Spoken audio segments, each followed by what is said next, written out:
Terima kasih Anda masih bersama kami dalam Warta Aceh. Saudara, Provinsi Aceh menjadi salah satu wilayah sentra produksi padi di Indonesia. Namun untuk mencegah agar gabah tidak keluar Aceh, Dinas Pertanian dan Perkebunan melakukan pertemuan dengan pengusaha penggilingan padi di Banda Aceh. Pertemuan tersebut dimaksudkan untuk menyatukan persepsi dan membentuk wadah persatuan penggilingan padi di Aceh agar gabah Aceh tidak keluar dari Provinsi Aceh. Dan berikut laporan selengkapnya.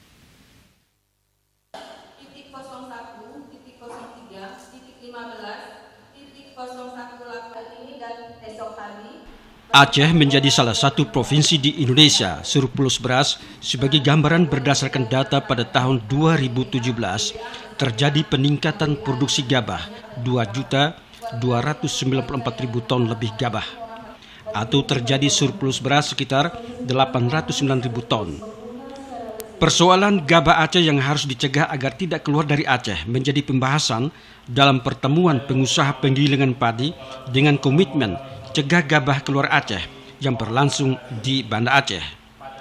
Menurut Kepala Dinas Pertanian dan Perkebunan Aceh, A. Hanan mengatakan untuk mengatur gabah tidak keluar dari Aceh harus diatur dalam regulasi dengan rumusan yang jelas sehingga tidak terjadi ketimpangan di lapangan. A. Hanan menambahkan Aceh akan terus dilakukan terobosan untuk surplus beras dan hal tersebut sesuai dengan arahan dari PLT Gubernur Aceh di bidang pertanian.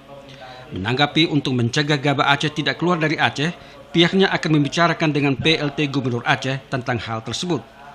Kita berharap gabah yang surplus dari Aceh itu bisa kita kelola, kita manajemenkan dengan adanya regulasi daripada dalam bentuk pergub. Bahkan nanti kalau misalnya itu bisa kita tingkatkan menjadi kanun. Ini kita berharap bisa digodok melalui forum ini. Dalam forum ini hadir kepala bulog, hadir kepala dinas kabupaten, hadir kepala bulog kabupaten juga, dan kita berharap ada pakarnya juga di sini semua. Kita berharap melalui forum ini bisa dirumuskan untuk melahir daripada pergub tersebut.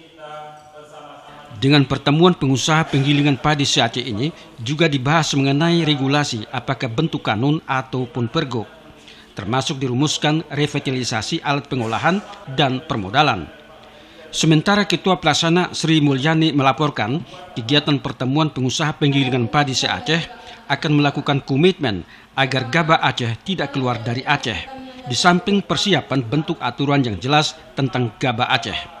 Pertemuan ini diikuti 80 peserta dari stakeholder lainnya yang berlangsung selama 2 hari untuk menyatukan persepsi yang sama dalam membentuk rumusan tentang regulasi dan proteksi agar gabah Aceh tidak keluar dari Aceh. Tim Liputan TVRI melaporkan.